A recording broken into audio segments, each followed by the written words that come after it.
Chiedono un tavolo di confronto con la provincia. Sono i lavoratori dell'Italcementi di Monselice che oggi hanno scioperato per 2 ore, preoccupati per il loro futuro occupazionale. Alla luce della sentenza del TAR del Veneto che annulla le autorizzazioni per la realizzazione del progetto di revamping dello stabilimento, si sono riuniti in assemblea per fare il punto e valutare le prospettive che vanno a delinearsi. Aspetteranno l'esito del ricorso in Consiglio di Stato che l'azienda ha già annunciato di voler presentare.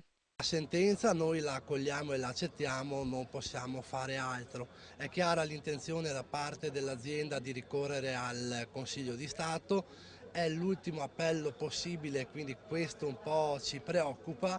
La possibilità di investire ancora nel cemento credo ci sia, c'è la possibilità, c'è uno sviluppo che non andrà sicuramente come negli anni precedenti, ricordo fino al 2006 andava a gonfie vele, comunque una possibilità di ricavo c'è sicuramente, visto l'intenzione dell'azienda oltretutto di investire 160 milioni di euro.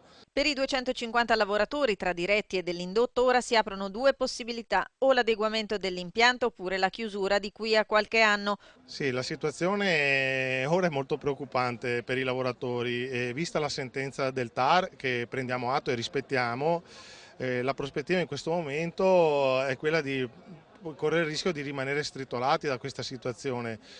Perché da un lato se non ci sarà il revamping il futuro di questo stabilimento è segnato nel tempo, perché se non può essere adeguato, ammodernato sicuramente non potrà andare avanti per tanti anni.